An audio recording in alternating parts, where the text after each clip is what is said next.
Halo teman-teman, ketemu lagi di channel saya di Andi Malau. Nah, di kesempatan kali ini saya akan memberikan sebuah tutorial bagaimana cara menyeting atau mengatur keyboard Pacer E463 ini agar kita bisa memainkan rumple drum di sebelah kanan.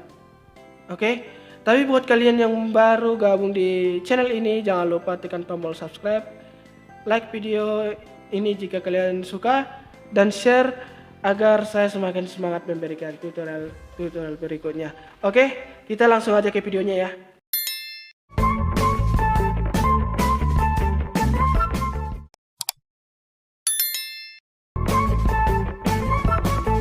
Oke teman-teman, seperti biasa ya, keyboard dalam keadaan off kita aktifkan terlebih dahulu.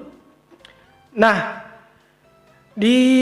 selain di keyboard Pacer S ya, di keyboard Pacer E juga kita bisa setting seperti halnya yang dilakukan pro player ya pada keyboard Pacer S-nya, dimana mereka bisa mengerampel ya, rampel drumnya itu di sebelah kanan, jadi nggak main di autofill-nya ini lagi atau di main fill-nya ini lagi, mereka mainnya di sebelah kanan, di tangan sebelah kanannya ini ya.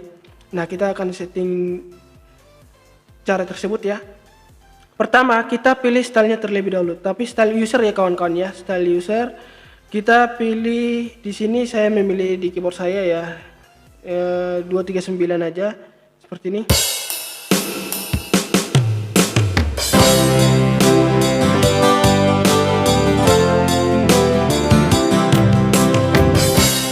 Nah, seperti itu ya. Nah, kemudian kita pilih functionnya kita cek style volumenya. Di sini saya menggunakan style volumenya ini 90 ya, biar enggak terlalu kegedean dan enggak terlalu kecil juga untuk suara stylenya nanti. Lalu kemudian kita pilih tempo ya, temponya di sini saya menggunakan tempo 70 aja. Oke. Untuk pengaturan style cukup langsung kita simpan di bank 1 nomor 1. Terserah buat kawan-kawan ya. Dan di sini hanya sampel aja.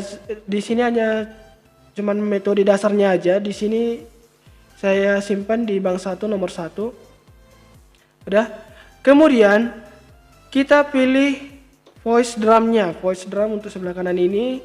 Di sini saya memilih 238. Di sini saya pilih 238 untuk voice drumnya. Coba kita cek power kit. Nah, di sini untuk chordnya kan sampai biasanya di keyboard ya, tergantung settingan kita. Di sini biasanya sampai F ini, F oktav kedua chord. Sementara kit drum yang akan kita gunakan pas bertepatan di situ juga. Nah, untuk mengatur agar pindah di sebelah sini ya, kita pilih function, pilih ke volumenya dulu, kita pilih 80 ya, standar suaranya 80 biar suaranya balance. Dan oktavnya ini kita kurangi jadi negatif 2, jadi suaranya akan pindah ke sini.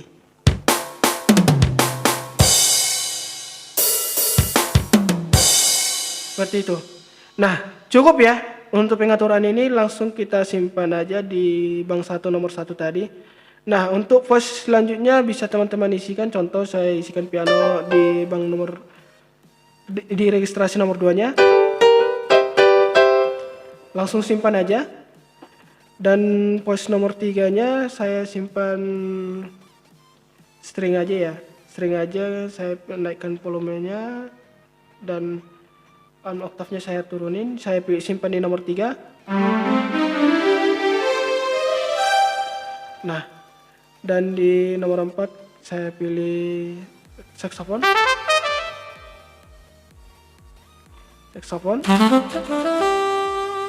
Ya, seperti itu.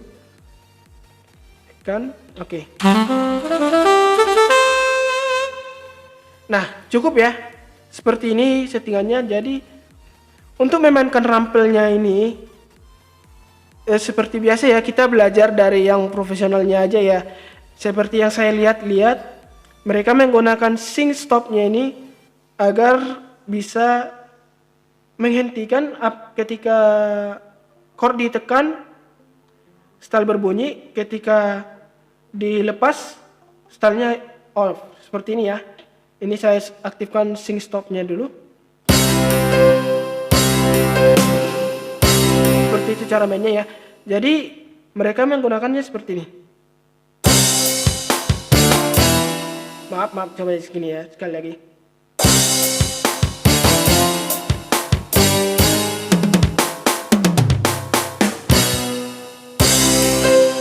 Seperti itu. Jadi tergantung teman-teman yang memvariasikannya ya, dan sama-sama belajar juga ya. Dari yang sudah profesional, di sini saya masih belajar, dan untuk settingannya seperti itu aja ya. Jadi kalian bisa ikuti tutorial-tutorial dari yang profesionalnya, cara bagaimana supaya rampel drum di sebelah kanan ini secara manual terlihat enak gitu loh. Ya seperti itulah yang saya bisa ini ya sampaikan ya. Oke teman-teman, seperti itu aja ya tutorial dan bagaimana cara menyeting keyboard Pacer M463 ini agar kita bisa memainkan rampelnya di sebelah kanan ini ya. Nah, adapun kekurangan dalam video ini saya minta maaf ya. Besar harapan saya kita bisa sharing juga bagaimana tata cara di keyboard Pacer M463 ini ya, setting ataupun cara improve. Nah di sini juga saya masih belajar. Buat kawan-kawan yang sudah gabung dan sudah nonton video ini, terima kasih. Dan buat yang belum gabung, jangan lupa klik tombol subscribe-nya, aktifkan loncengnya agar kalian tidak ketinggalan video-video terbaru dari saya. Terima kasih ya kawan-kawan, dan sampai jumpa.